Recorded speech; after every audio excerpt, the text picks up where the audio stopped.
Hello, everybody. Welcome back to the Game Changer podcast, where we're all about fueling that youth sport journey for parents, for the athletes themselves, for coaches, for anybody working in that space. And this week, we have had the absolute pleasure to sit down and chat with Todd Beane. I was super excited about this one, as I am always with everyone I talk to, but Todd was a little bit special. As I was going through my coaching licenses a few years ago, Todd was a real game changer for me. How he structured training to include all of the elements that are important to maximize potential for our athletes, but also for them as people. He had them there included. Todd, Todd's an educator, so he has a master's in education from Stanford. He's a worldwide leader on talent activation, but he's combined these educational practices with Johan Cruyff's visionary components of total football because Johan Cruyff is his father-in-law.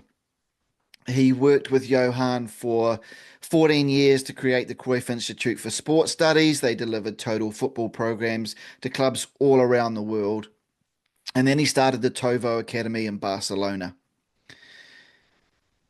What Todd is able to do, and I think what one of his greatest strengths is he has this amazing ability to take complex concepts and issues and really simplify them, cutting through the noise, and he's able to really identify what the really impactful actions are to maximize potential and maximize talent. And that's what we wanted to talk to him about today. We did. We also talked about a whole lot of other things which are incredibly interesting, and I'm sure you're going to get a lot out of it. Enjoy. So, today on The Game Changer, we are thrilled to welcome Todd Beane. Todd, welcome and thank you for taking the time out to chat to us today. Well, thanks for reaching out, and it's a pleasure to be with you. Thank you. Hey, look, we're going to jump straight in. We know that your time is precious, so we're going to dive straight in with our first question. Okay, so we have all had moments in our life that, or a moment or a person that has been a game changer in our lives. What do the words game changer mean to you? For me, I always think of, as you say that now and you ask that question, the first word that pops in my mind was innovation. The idea that innovation is what changes whatever we define the game to be, to move beyond the status quo. And the word that popped in my mind, I'll just leave your audience with that, was game changing. To me means innovation, approaching something new, open mind, and then pursuing that to the best of our ability. That's what popped in my mind, Belinda. Awesome, thank Doing you. something differently, but doing it better, making it better in a way. Exactly. Yeah, So cool. can you share like a person or a moment who has been a game changer in your life and why? I've been fortunate, as a young man coming through in the education system to have many mentors, coaches, and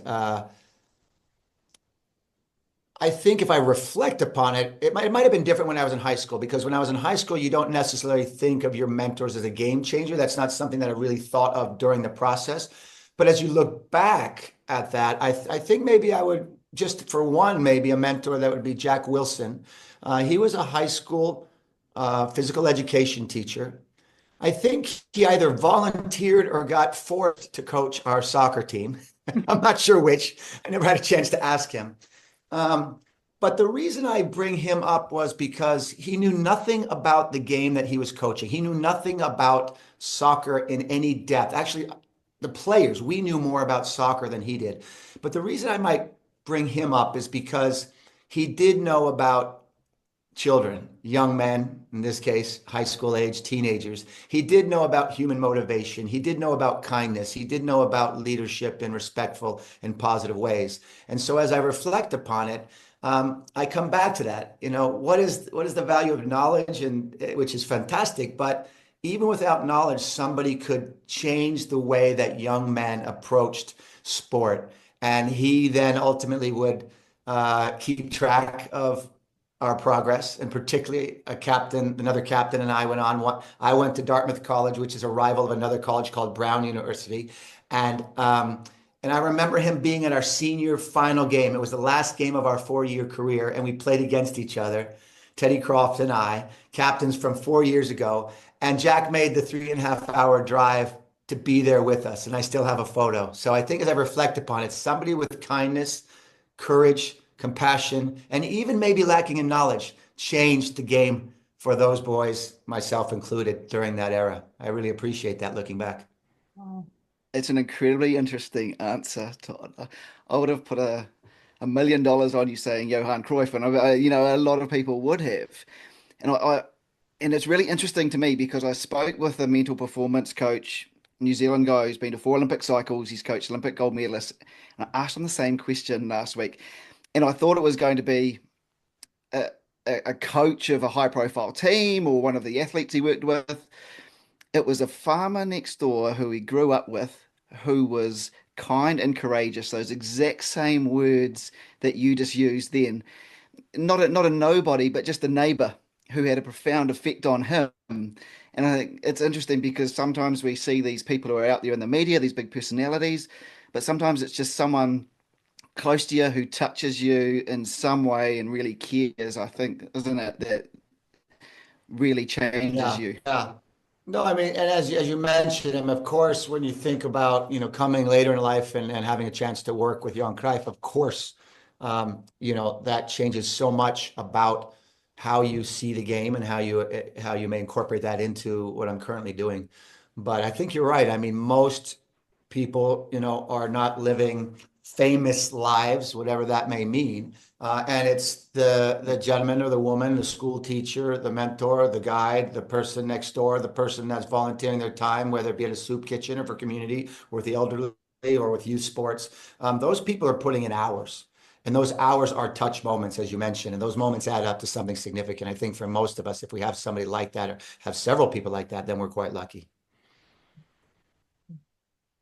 Yeah, absolutely. And I think we're all educators here. We've been coaches and things like that. To think that you might have that effect on a couple of people throughout your lifetime is massive, right? And I think that's why a lot of us get into this in the first place.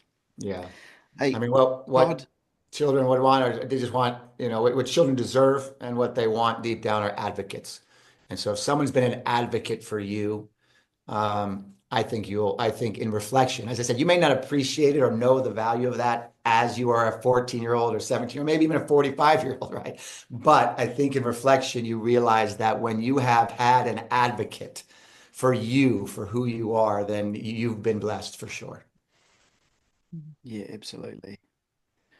Hey, Todd, one of the things I loved about you, I've done your coaching courses, read your books. I think I've read probably read every blog of yours that's out there. Is that you have this ability to take what can seem like quite complex kind of concepts and make them very simple and bring real clarity to them. And what I'd love you to simplify for us, for our parents, for our athletes, for our coaches listening, is maximizing potential.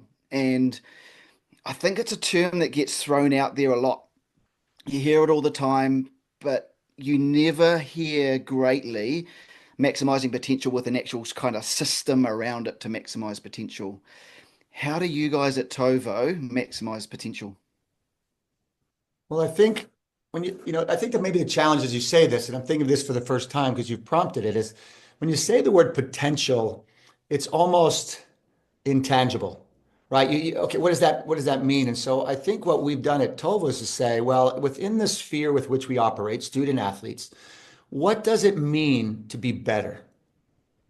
So we define the ideal, we define what that potential, and it doesn't mean that we're going to master the game or master our craft of any endeavor, but we do have some pictures from which that we can draw, and then to which we can. So the process we use is say, okay, we move from baseline, whatever the skill set is today, to better. But what does better look like? What does a more intelligent footballer, in this case, look like? What does a more intelligent student look like in math, science, history? What does a better dancer look like?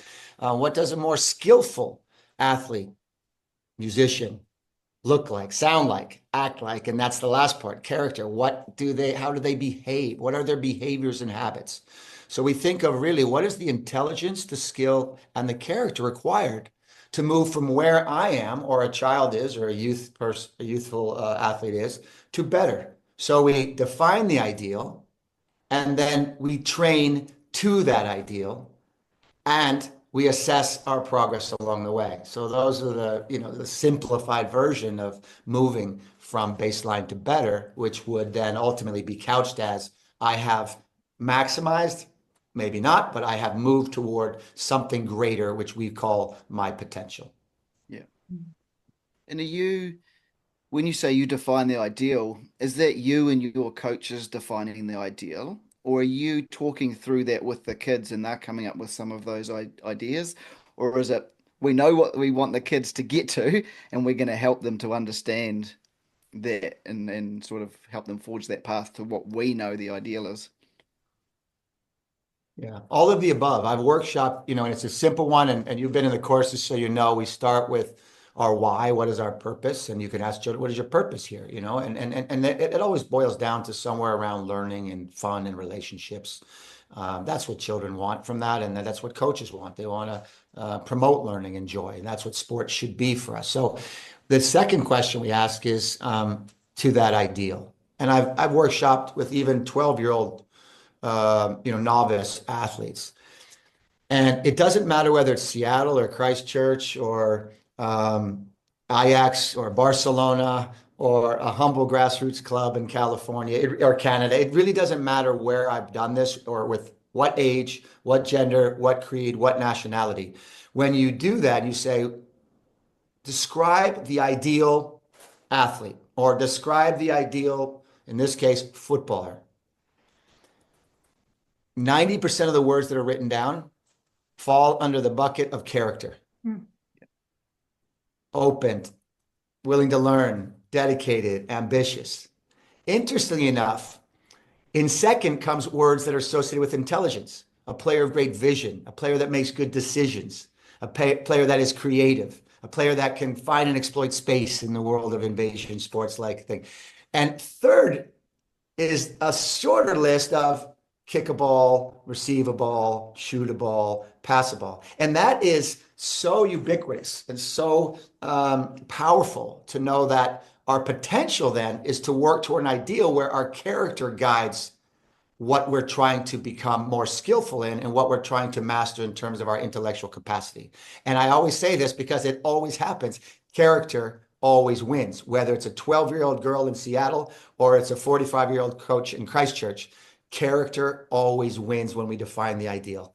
And that gives us our marching orders. We should think about, as coaches, are we nurturing character first, intelligence and skill in this matrimony such that we can, as you mentioned, maximize one's potential?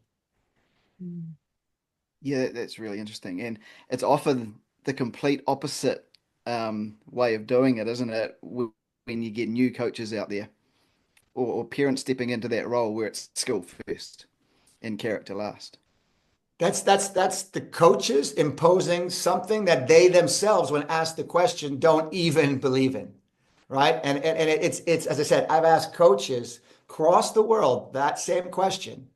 What is the ideal footballer? List 5 to 7 characteristics. And when you take a room of 20 coaches, and you may have 100 characteristics there, 90% of them are going to be about character. So we coaches believe that character is so fundamental. And yet when we speak of the fundamentals of a sport, we're usually dealing with a technical fundamental, not the fundamentals of character that can lead to greater technical quality and greater intellectual capacity to play the game.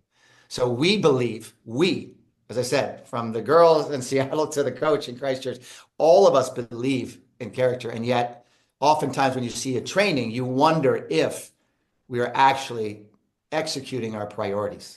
And oftentimes, as you said, it's just, let me teach a child to kick a ball, which is a good thing, but it's not the most important thing when you talk about mentorship and you talk about leadership and you talk about maximizing one's potential. So, Todd, I've heard you in a number of interviews say that the number one priority as a coach, a mentor, an educator is to inspire. So what does that look like on the pitch? Well, that comes back to our why, right? And at TOVO, we say really succinctly, we're here to promote learning and joy. So inspiration, I think, is probably the word that combines those two. If a child is learning in a joyful, supportive, competitive, challenging, and sometimes frustrating environment, they will find that inspiration. They will want to come back to the next training. And that's ultimately, the measure of a good coach. Do the children want? Are they inspired to return tomorrow, to play the game another day, another week, another season, and then to carry those values and those skills and that knowledge, beyond their competitive days? So when I think of inspire, I think if a coach is promoting learning, that's progress, and joy, that's emotion. That is a pretty powerful combination to inspire anyone, but particularly the children in our charge. Thank you. What do you see as the parent's role in this? There's a lot of mixed messaging out there in terms of parents. Some people say parents are incredibly important. They're part of this whole thing. And I've heard coaches say, I wish I could get rid of parents. There's a whole lot of stuff around sideline behavior of parents, positive and negative.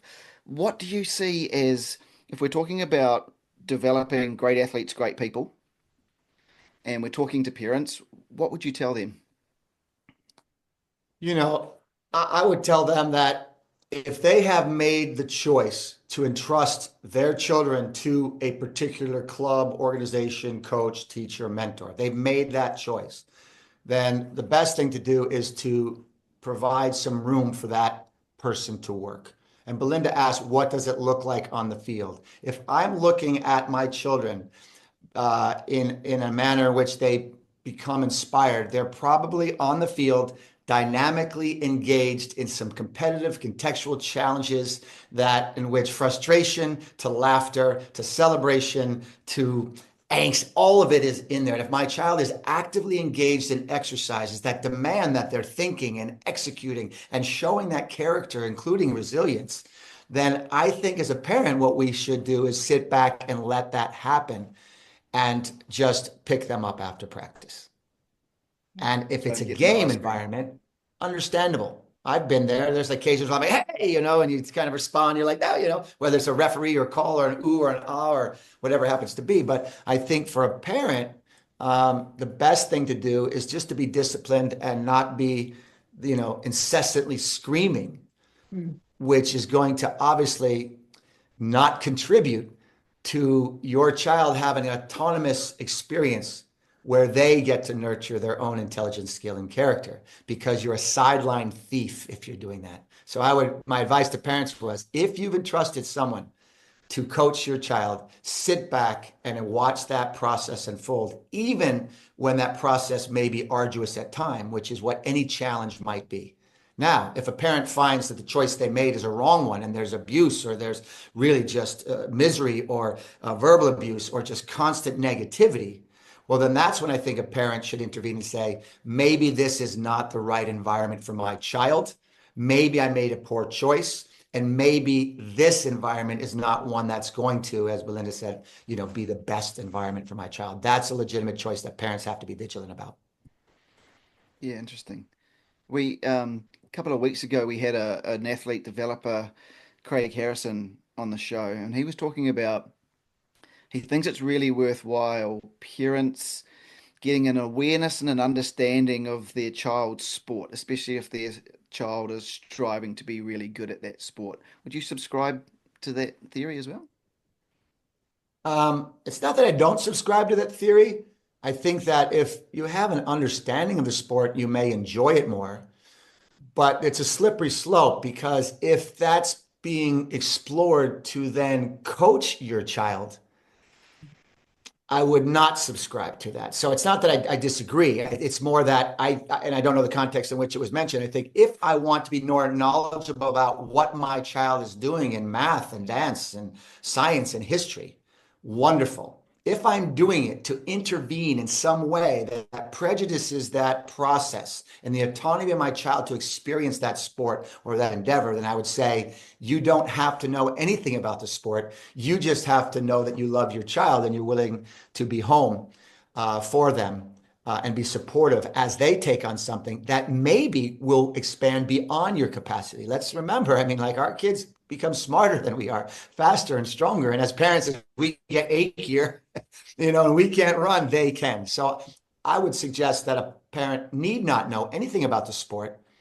But if they do, it's for a greater understanding to enjoy and share those conversations in a positive way, not to interject, to coach from the sideline, as you mentioned. Yeah, brilliant. So Ben has mentioned that he's been following you for years, read your material, and Ben actually started up was a director of football here. But I myself, my kids both play football or soccer, but I don't know all the research side of things. But then when I started digging in and Ben was talking to me about you, then I saw your academy and stuff. And I actually came across your website a couple of years ago. And then again, obviously, recently when Ben reached out. How did that all happen? Like, it's just, yeah, I mean, has it always been a dream of yours? Talk us through that. The website looks amazing, and through the research I've done, yeah, even my son was just sitting there in awe looking at all the things as well. Yeah, and we've had some boys from New Zealand come join us and train with us, doing quite well, and particularly some boys we had some boys that are in the national pool there and having fun playing the game. And so the history is, trying to be brief about it, is I've always been involved in coaching and classroom coaching and education. It's just shifted depending on what phase of my life I was in. And then many, many moons ago, I went on a language study abroad program, which college students in the United States may take advantage of. You travel the world and you study the language in Spain, or you study art in Italy or whatnot. So I've always had in my mind, like, as doing that, wouldn't it have been great if I had the opportunity to do a sport term, where as part of that, academic experience, I could play the game I love.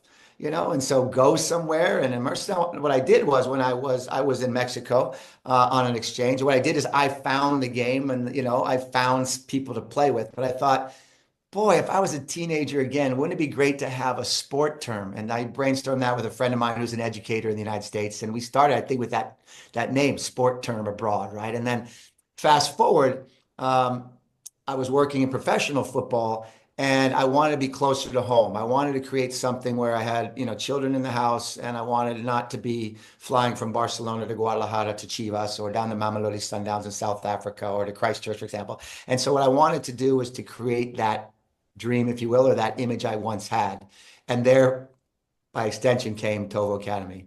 Let's invite players that aren't training at Football Club Barcelona just 30 minutes up the road, or at Ajax, or at these premier institutions and professional academies. What happens if we could give them a methodology born out of that inspiration, that vision of Johan Cruyff, but do so to children that aren't on the elite path of the top clubs in the world? And why not do it on the Mediterranean Sea, where I live? And why not invite people into that exchange program, where we really nurture all that is the cultural immersion for what I call soccer or football brats? Those kids that carry the bag over their shoulder and want to kick a ball around wherever they go. And that's the origin of TOVO Academy. It wasn't until somebody actually contacted me and said, well, what is so different about the way that you're training them? Because it started to gain a little bit of attention. And it's at that point that I said, well, now the onus is upon me to explain the method by which we train those players here. And there was born TOVO Academy coaching programs and coaching courses. The last extension was I got an email from India and say, I will never be able to come to Spain for financing. Could you explain to me what you do there without my capacity to be there presentially? And that was the last piece of the puzzle, which was our online courses that could travel digitally worldwide. So it was first bringing players to Barcelona, or just south of Barcelona. Then it was detailing the methodology for coaches who could come visit us. And then it was put these programs online so we can expand the conversation and dialogue about talent development. And that has been the last 8 years or so. And where to next for the academy? Like, what are your goals? I mean, it looks amazing online, and oh my gosh, I'd love to Yeah. have my son there. Well, it's interesting because I was really confident that this would happen. I wanted to have effect I wanted to be in the conversation for my home country, which is the United States. Although I haven't, I've lived here for many years now in Spain. Um, and that was my last conversation with Johan Cruyff when I was working with him as I started TOVO, was kind of get his blessing. I said, I want to take what I've learned from my own past and what I've learned from him and other people at the upper echelons of the game. And I want to bring this back to someone at a humble club with maybe, a beat up car with a bag of balls, cones, and pennies in the back and a patch of grass or dirt somewhere in the United States, and bring them some ideas and be in the conversation of talent development and have some influence on the way that kids are nurtured. Now, that's pretty ambitious when you think of you're just starting with, an idea. But I'm proud to say that through good people who have taken these ideas and brought them to children, we're in the conversation. And if we weren't in the conversation, we probably wouldn't be having this conversation that we're having, across the world to talk about how best might we develop young people, young athletes. And maybe together we can question some assumptions, challenge the status quo, and through education and athletics provide a better experience that will promote more learning and more joy. And so I'm proud to say that at every level of the game, we have coaches from grassroots all the way up to professional coaches. We have coaches engaged in that dialogue. That doesn't mean they're off the shelf TOVO coaches. It just means that TOVO has been part of their learning journey, and albeit a small fraction, has been impactful to then have impact on thousands of children worldwide, including New Zealand. Mm. Todd, I thought you were talking to me then. When you're talking about a bag of balls on the back, piece of grass in a crusty old car. You, until you said You the mean US. you don't have 10 perfectly outlined fields like at Barcelona? You don't have a staff of 5 coaches, including Of course we medical, do. Of course we do. psychological, 3 assistants, and all the equipment laid out for you, and washing machines and everything else. So the kids just come to training, go to the locker room. You mean you don't have that at your facility? What's going on down there? Oh, of course we do. It's amazing. We're just keeping it a secret. That's what I say. I mean, this idea was to take, so they say there's 240, children at Ajax, 240 at Barcelona. The idea was, why not bring that Cruyff-inspired methodology to children that are not one of those 240? Absolutely. And this, Why not bring them to the kids awaiting your next training, Ben? That was the inspiration. So where do we go from here? Well, we keep, speaking our truth, recognizing that what we're saying today may be woefully, and I hope it is woefully inadequate in 5 years, because we'll know more about human development. And so the idea of where does this go is we have to stay connected to communities like yours in a way that ultimately benefits the children with which, I say children because, I mean, that's a long range. I'm not just talking about toddlers. I'm talking about kids in these youth programs. absolutely. And I've even had conversations outside of football, soccer, and there's ice hockey coaches and basketball coaches that have interacted and kind of taken courses, a soccer course, but have used the principles about how to go about it and applied them beyond the range. So then we can have some influence. So coming back to your question, Belinda, imagine if we could have more positive influence and at least promote a healthy dialogue amongst ourselves as colleagues. We're probably doing right by the athletes that await us. Yeah, totally. And I'm a big believer in environment, and I think you can put that environment almost anywhere and take those principles and those systems and maximize potential if that's what we're talking about. And that can happen anywhere because talent is anywhere, right? Um, and that's really interesting to me. I want to circle back to how you call it your term of sport. When you get these kids for a term, and what are we talking, 10 weeks? Well, what we've done now is focused on here in Spain on a January term, which Okay. is basically the month of January coming intensively. And then we'll have week-long programs where coaches will bring their teams. So we Yep. just had back-to-back a team from Indiana, we had a team from Canada, we had a team well, we had Christchurch just visit us for a day, but we've had a team just left us, girls from Southern California. So there's two ways to come to Spain as a player. One with the coach, we have a team experience, or a collective organization experience. And then our flagship now is our January term, which works well for North American students to come because it's winter months. We don't get as much pushback from the clubs. The kids can get some time off of school, at least carrying their academic studies with them, and give them a full immersion program. And while they're here, of course, we're training in double sessions, and we're doing mental training, physical training, tactical all that training, but they're also enjoying some ice cream on the Mediterranean. We're also going into Barcelona. We're watching the Barcelona women, one of the best teams in the world, if not the best. We're watching Barcelona and other clubs and organizations. So that right now is our flagship program, to take advantage. And then we have expanded into club programs where some clubs now are educating their entire organization in this methodology. So that's our responsibility. We do that online or in person or a combination of both, which a club will embrace the methodology. So we have several clubs now that are embracing the methodology, several colleges that have, and universities that have embraced the methodology, and Christchurch, within, relatively speaking, your neighborhood, is one of those clubs that has embraced the methodology and is having that permeate the entire organization.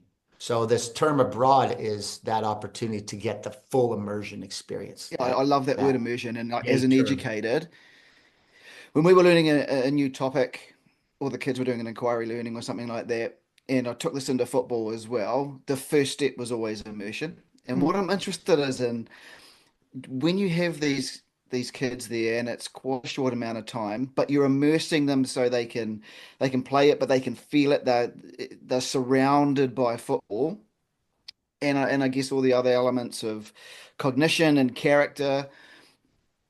How much acceleration do you get a month that A you see? month is easy. A week is more challenging. I mean, it's Yep. not our first rodeo. When you have children for a month and you have them and they're in residence, in other words, you have an environment in which they wake up and eat the food that we provide, that they do the workshops that will nurture the conversation, the dialogue. When you're training twice a day at a stadium and or small fields or even a park where we train sometime for fun, for free play. A month is a long time. And as a matter of fact, a month is typically what experts would say it requires to create new habits, right? So a month for us is phenomenal amount of time because the change in that immersive experience is remarkable, right? A week is the challenge, 10 sessions. Yeah. What could we do in 10 sessions? I'm speaking to this because we just had a group of girls. It was a girls' team, 13-year-old girls, most of them, 13-year-old girls from Southern California. And you think, well, they're going to come and jump in the Mediterranean Sea and kick a ball around for a while. We literally, with the parents watching, had a transformation that was remarkable from Monday morning dropping the ball and just letting them play in their baseline to the game they played on Friday, watching them be better. And every child knew it, and every parent had their mouth saying, and the message was, if you can make progress in 5 days, imagine what you could do if you continue to train in this way and nurture your intelligence and skill and character continually for a month. That can build those new habits. And if those are the new habits, that bleeds on to a season. And then that bleeds on to the next season. So you have to kind of see it because that's what the testimonials that we get from parents was. I could not believe how transformative the experience was in this week. Now, the January is no problem because that's going to transform anybody. And part of that's football, as you mentioned, but part of that is being abroad, away from your parents, living with people that you don't know, walking along the Mediterranean, speaking another language, seeing the culture in a way that you've never experienced. So a month in Spain is easy to transform lives, right? In our experience. The challenge is how do you do it in a briefer period of time? And then I would just say it's relentless commitment to nurturing cognition, competence, and character, non-negotiable in a positive, supportive, and challenging environment. And it is challenging, but it's rewarding. Yeah, brilliant. I know, like, and I guess jumping onto the field here, we sort of knew if we put your methodology in place, and this was very similar to what we talked to the guys at TOVO Academy about, and they sort of found a similar time frame. And we was probably talking more 2 trainings a week, which is what a lot of clubs would run off around about the 2 year mark. If we ran it consistently, that kids would, you could see it almost click. Some kids would be running in a sporting space, they got it. And they could see the patterns, recognize them. They could fire a line splitting pass, through 3 lines and cut everybody out. And the game just slowed down. I was just interested to see, like, does that happen in a month of a full immersion kind of package? Yeah, so what we do is we take a baseline video on day one, like we get them activated and then say, okay, you're going to play 7-a-side, even if they're older players, because it's a format which you're going to get a fair amount of touches. You're going to see their under current baseline, and we Yep. do a position play exercise and we video it from above, and we say, okay, here's this exercise we're doing, right? And so we do this, and that's the baseline. That they've literally day one, morning one, after activation, we have a baseline of how they play the game. Like you mentioned, not that well. I mean, in terms of what you just mentioned, your experience after a year and a half. But then we take periodic checkpoints of the same exercise in the same space and the same training game in the same space and show them and certainly see ourselves much more poised. And so what we say to them is oftentimes players come, and you will have recognized this for sure, they come without that understanding of relationships. They come playing 1 + 1 + 1. I've got the ball, you've got the ball, Johnny's got the ball, Maria has the ball, Susie has the ball, Ben has the ball, Belinda has the ball, 1 + 1 + 1. And they leave thinking in 3s and 4s, in triangles and diamonds. That I play here to play there. I break the line and the third player comes in the triangular relationship to release the winger to cross the ball to the oncoming player. This type of development that you've seen over time, because you're only training, say that limited amount of time, when you're in immersion and there's no escape from that, and every other child is being demanded to understand the game in that way, it will always come, as you mentioned, one child's like, bam, and you can see it happen. You're like, yep, that child's starting to get it. I'm not saying mastery. I'm saying they see the game differently. Now, Yep. the challenge for them, as always, is to bring it back home. And that's always a challenge, to bring that back home. It's like, say you go on a retreat and you want to, you go on a healthy retreat and you're going to go, eat fresh fish and go to the mud baths and be healthy and wake up early and meditate and then go, and then you go back to your, city environment and you're like, okay, I fall back to the same old habits. So for the players, the challenge is, can you bring the new you? You're not the same player in your understanding and your skills and in your character. Can you bring that back to the game that awaits you in New Zealand or in California or in Canada? And that's player by player challenge. Fortunately, many, when they see the game differently, cannot unsee the game that way. They will watch Barcelona women differently. They will watch a professional match with new understanding of relationships. They won't just fixate on the ball. They'll start to see Frankie and Pedri and Lamine Yamal in these combinations in ways that will only reinforce what they've learned and hopefully turn into a habit for their own skill set. But it's not a quick fix. Well, not just TOVO, not just a training methodology. There are no quick fixes that say, now I get calculus in a minute. Not the way it works. Dance, be masterful in dance after one day. It's not the way it works. So coming back to your question on parents, that's why I say you have to enjoy the process, because it is a process. And it may be a year, maybe 2, maybe 3, maybe 10 years. But it's a process of improvement and engagement and hopefully joy. And that's the benefit to the child. That's why it has to be their process, not a parent process. That's why it has to be an autonomous process supported by parents and not a parent imposition on that process. I don't know if that makes sense in that way. Yeah, totally. The child has to own that process and experience it fully And if they do, whether it's an hour a day, hour a day, or whether it's an hour every week, in time, that becomes the way that they experience sport.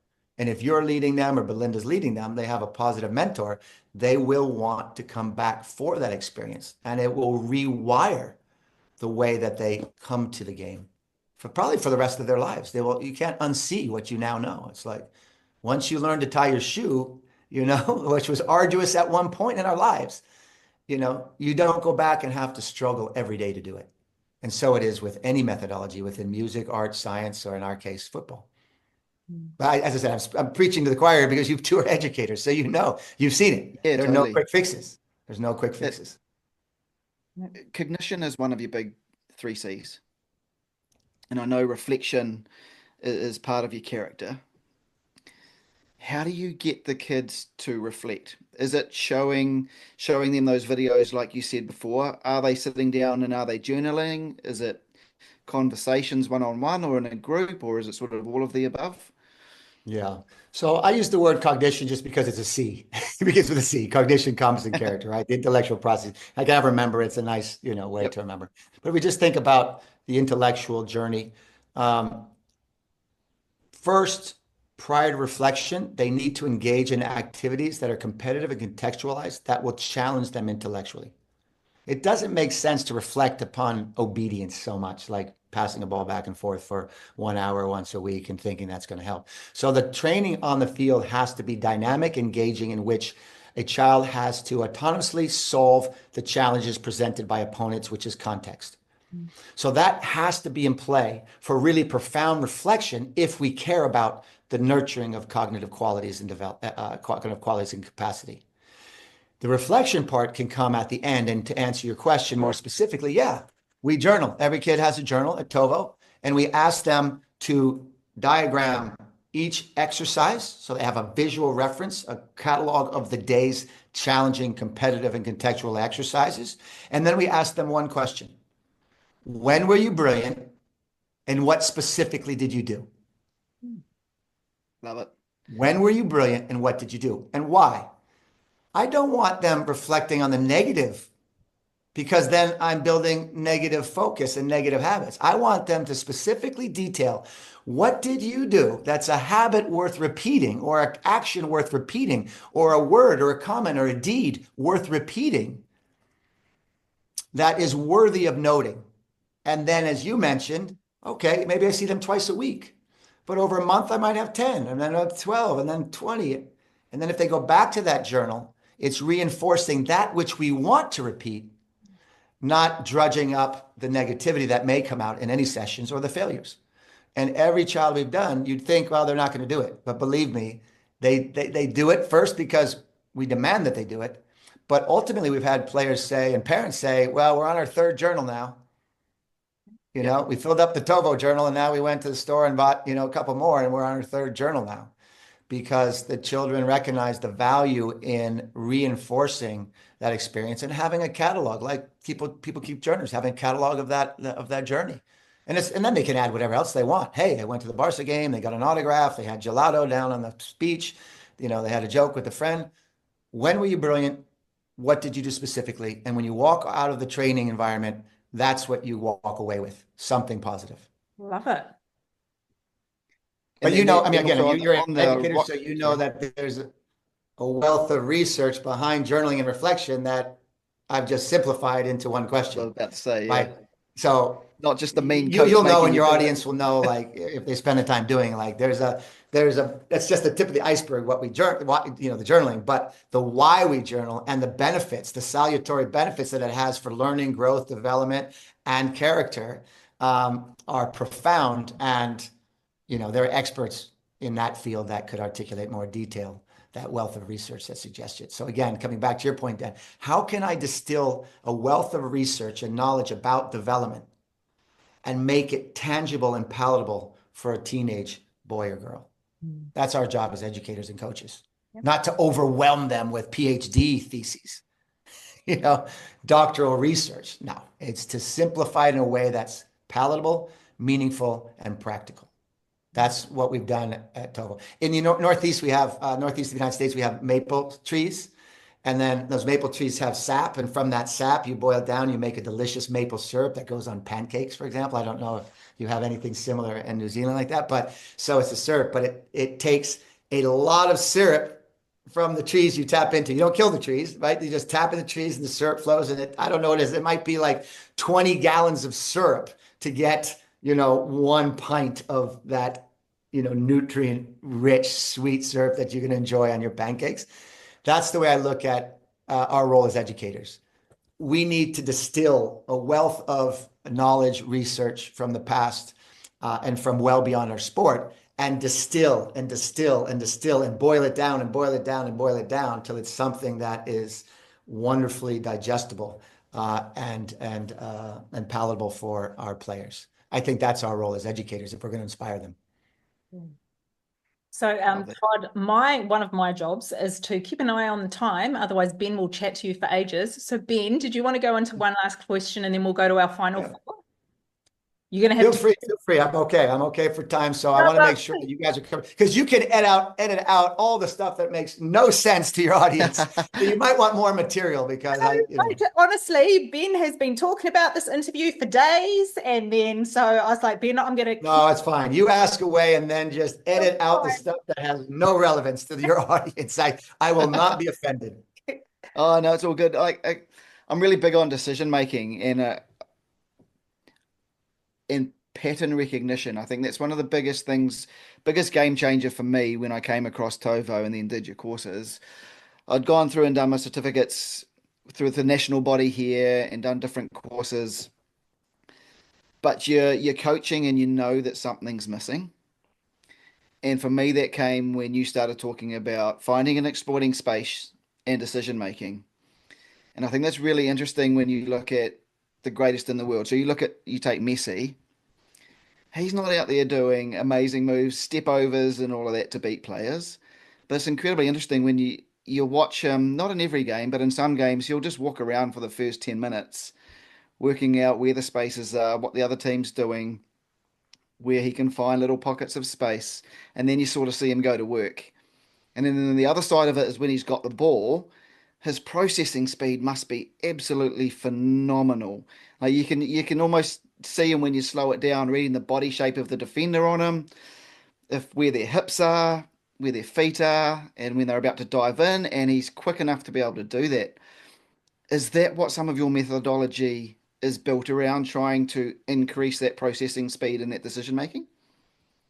Yeah, I mean, again, if you think about TOVO methodology, it's immersion, right? If in the performance environment, and sometimes I shy away from Messi or Aitana Bonmate, who's the best women's player in the world and wears the 14 to honor Johan Cruyff and lives down the street here, because then people dismiss it. They say, well, then that doesn't apply to me in my crusty car with my kids because they can't. Yep.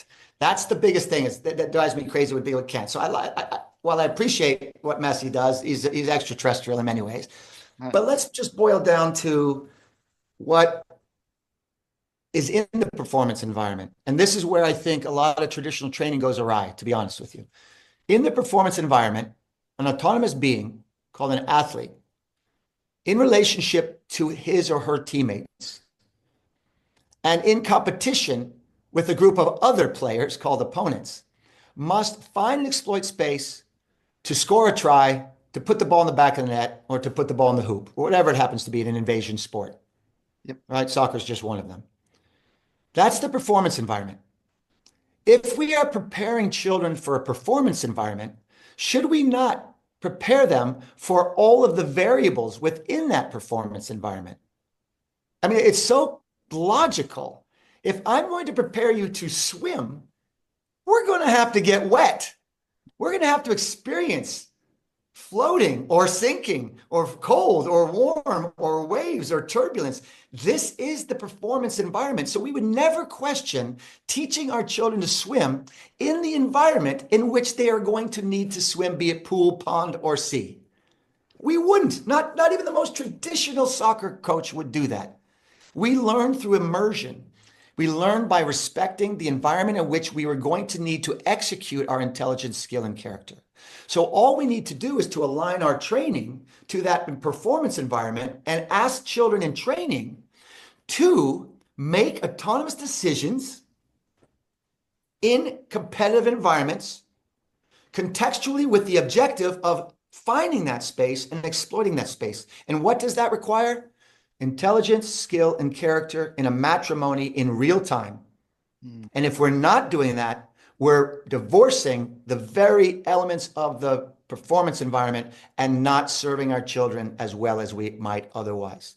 So that is why this matrimony between perception and action and the character to execute in real time is so important. And it's what Messi has done since he was very young on the ball.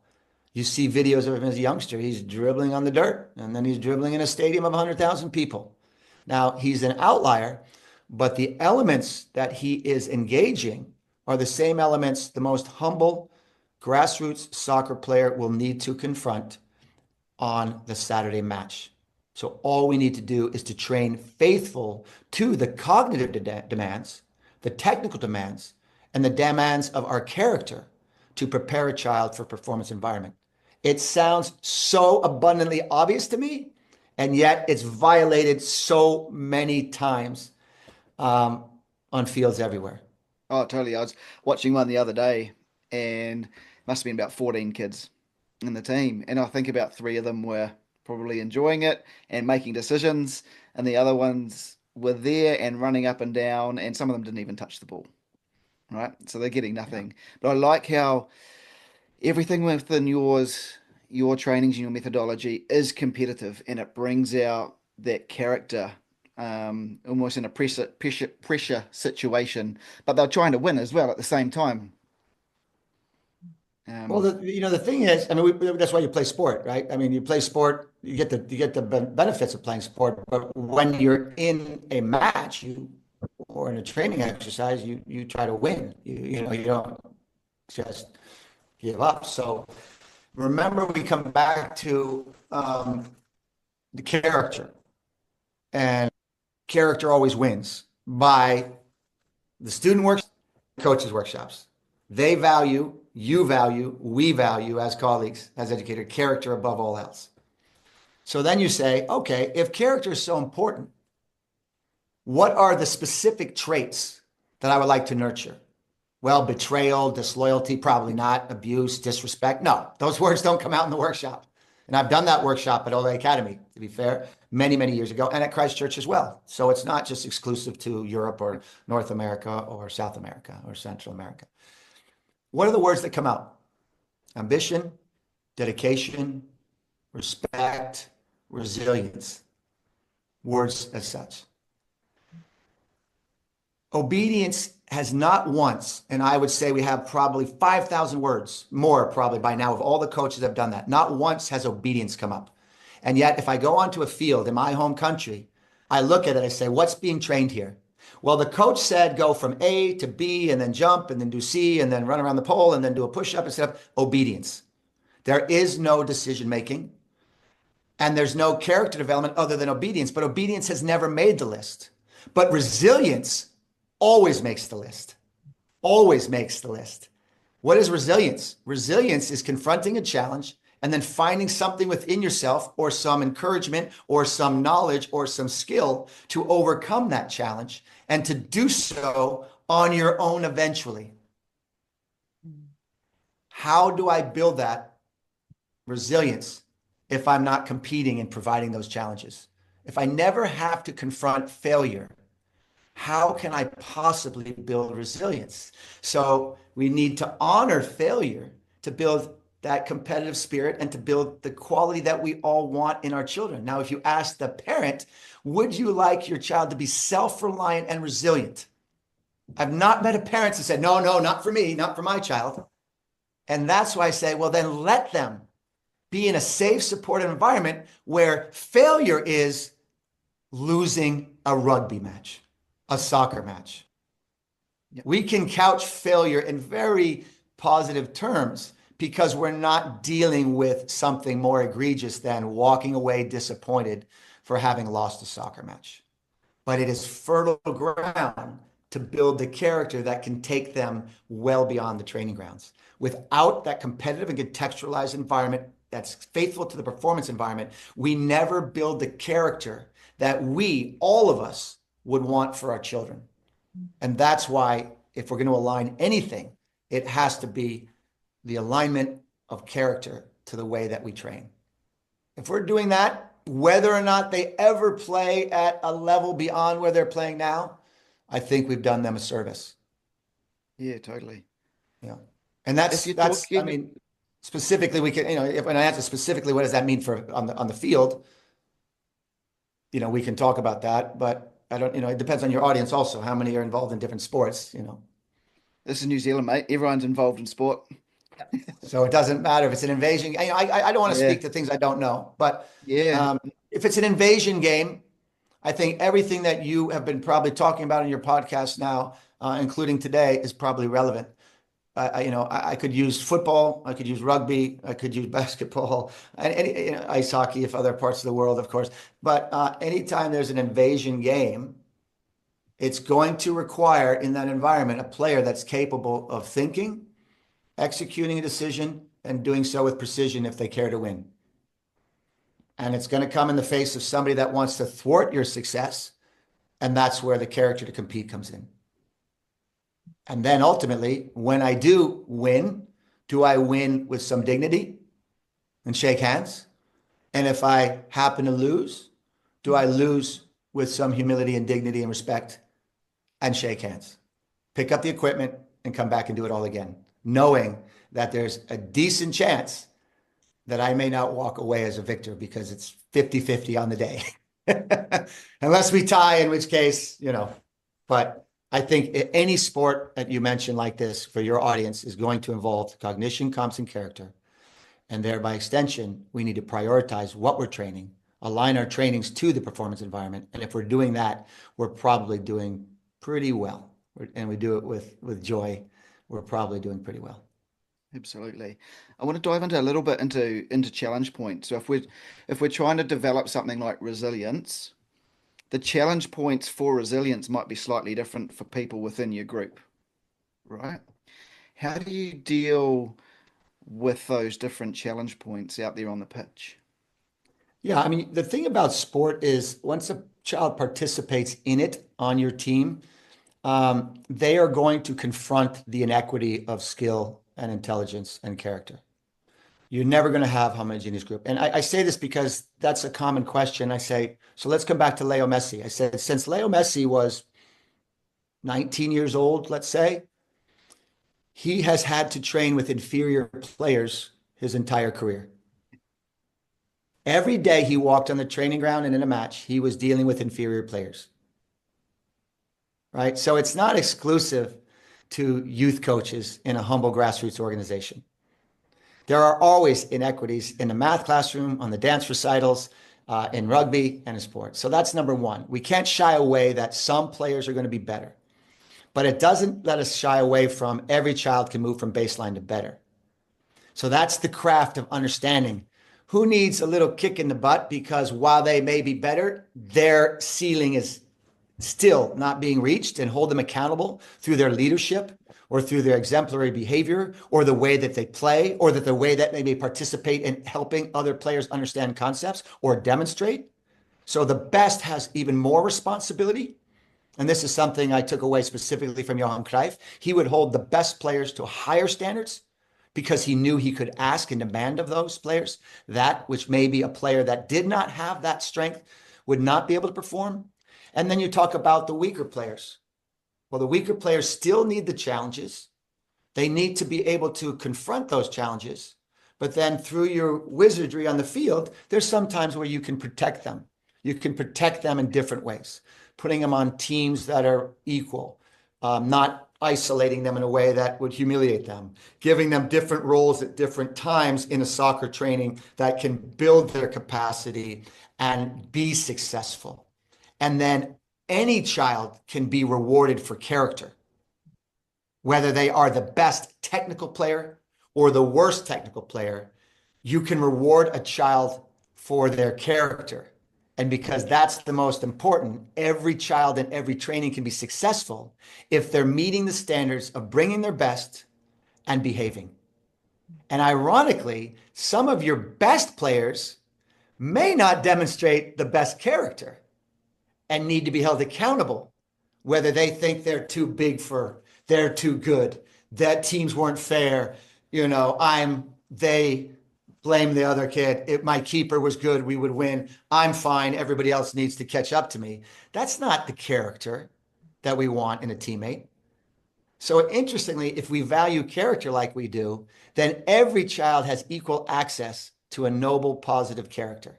And ironically, maybe the weaker players have even more opportunity to build resilience. It's kind of a twisted way to look at it, but character always wins, and it's not exclusive to Leo Messi. Yeah, absolutely. Brilliant. So Todd, we are going to wrap up with our 4 questions that we do with each interview. So the first one is, what is one do and one don't for parents of youth athletes? Parents, do sit back and relax and enjoy the beautiful day, field, the rink, the court where your child is playing, and the experience they have. Don't scream incessantly on the sidelines. Cool. Awesome. Okay, what about the youth athletes themselves? One do and one don't for youth athletes. Oh, I'm sorry. That was for the parents. Yeah. So we got that backwards, Yes. right? So I'm sorry. Athletes, what to do on the field. I have 3 guidelines for that. Do your best, because your best is always good enough. Have fun, because it's sport. You've opted to be here, and behave. Do your best, have fun, behave for an athlete. Do not wallow in negativity. Love that. Cool. Everyone we've talked to has spoken about positivity and finding the good. That's what we call it at our school when we work with the 7 habits of effective people put into a primary school environment. Call it find the good. And I was on something with the All Black coach, Scott Robertson, and he said, I spend 90% of my week trying to find the good. And it's literally what he was doing. That positivity, that finding the good makes such a difference. Cool. Well, this comes back to, when were you brilliant? What did you do? I was taught by my federation to go out and correct. Yeah. Correct mistakes, correct mistakes, correct mistakes, correct mistakes. That flies in the face of research. What I want to do, yeah, you'll correct mistakes, but I want to catch them doing something well. That's a positive way to reinforce exactly where we want to be at the end of the road anyways. Let's catch these kids doing something well. You picked up the bag of balls. I really appreciate that. Hey, I know you were frustrated after the game, but the way that you shook hands with the referee was fantastic. Hey, you scored an own goal, but you know what? That happens at the highest levels. So no worries. Let's move on from that. There's opportunities to look for the good, to find the good, to reinforce the good, and then have the players reflect upon the good so that we build the habits around the positive nature with which we want to approach the game. That's why I said, don't wallow in negativity. It's the positive approach to the next opportunity to play that will build the habits you want as a young player. So Todd, what's one book, tool, or resource that is not yours that you would recommend to for parents or athletes? Good question. So I like to read well beyond the sport. So one piece of advice would be, if you're a coach, read about education, child development, psychology. Don't just stay to books on the game that you coach or teach. And if I'm in the football environment, I admire a colleague, friend, TOVO parent, an excellent educator, Doug Lemov, Lemov. Oh, he's got several resources. You probably are aware. But why would I recommend that? Because Doug is an educator. Well, he's a parent first, but he's an educator and has been for a long time. And he's delved into sport, where he brings expertise as an educator and educators around him who make up his organization. And he shines the light on healthy development in sport from which we could all learn. So while I may not go to Doug for advice on our system of play, I would go to Doug on advice on how best might I educate a child. Yeah, no, he's fantastic for sure. Um, I'm going to go off script here because we usually do a do and a don't for parents of youth athletes and the youth athletes, but we do have quite a few coaches today. And since we've got you on here, can we have one do and one don't for coaches? Ooh, yeah. One, If you had to really just get down to one of each. yeah, one don't, and that is don't swallow the status quo as gospel. I'll leave that at Yeah, that. yeah, Right? totally. Challenge some assumptions. I mean, that comes back to the first thing we talked about in terms of innovating and being different and making things better. So I've Challenge almost come full circle. Challenge your own assumptions. Don't just swallow status quo, and also don't swallow any methodology, including TOVO methodology, as gospel. It's not. Nobody has the keys to the kingdom. So don't swallow the status quo. Challenge assumptions. That's um, you know, so that's the do and the don't in one way. But in terms of do, let me go here and say, do embrace the chaos of learning. Yep. Just embrace the chaos of learning. That Very can be the challenging. challenge, right? Sometimes you need to sit back for longer than you think and let it play out to see the learning happen. Yeah. Just Yeah. just embrace that. It's not sequential in the way that we think. It's not linear in the way that we think. It doesn't happen in the quick fix. There's no magic bullet. Embrace the change in the chaos in which it usually comes, even when you're most frustrated by that disappointing loss. It's very difficult. I know personally it's difficult, but I would say do that, embrace that process, and be there for the children in a supportive way. So Todd, I where like that. can people learn more about your resources, your work? I Where think the best is just start at the website, TOVO, TOVO Academy.com.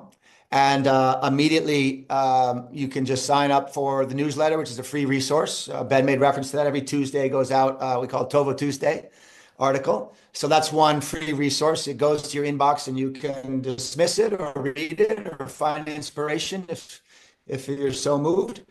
And then the other, if people are on X or formerly known as Twitter, then just at underscore Todd Beane. We've got about 30,000 people that, well, maybe there's 10 people and 29,000 bots. I don't know, but it says that we've got about 30,000 people kind of following along the dialogue, which is what it is, where I just kind of put out some ideas and for debate, discussion, and hopefully a positive and productive way, and also applaud and find other colleagues on that platform that are doing well by our coaching community. So I think tovoacademy.com or at underscore Todd Beane on the X platform. Well, Todd, brilliant. What perfect place to finish. A huge thank you for coming to us all the way from Barcelona, your morning, our evening.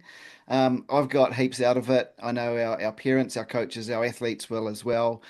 Just a huge thank you from all of us. Yeah, well, one, thanks for reaching out, and I know that you've, as I said, you've made reference. You're part of our TOVO family, and I hope you consider yourself as such. So you know where to find me, and there's thousands of other colleagues around the world that are having the same conversation and taking on the same challenges. So I really appreciate you and Belinda, this evening, your time, talking with me and sharing the work that you do with so many voices to so many people. Thank you for the work that you do. How great was Todd? We chatted for a lot longer than we thought we were. Got so much out of that. I hope it did too.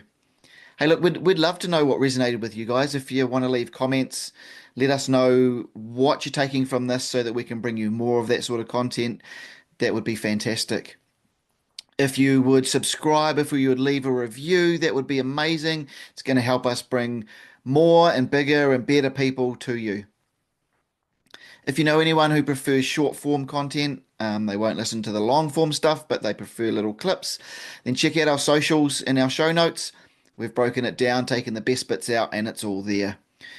We also have our newsletter that comes out every Friday. If you want some practical ideas around navigating this youth sport journey, sign up for that. That's in the notes as well. And then we have our Facebook group. We'd love to see you in there commenting along with us. Thanks again for listening. See you next time.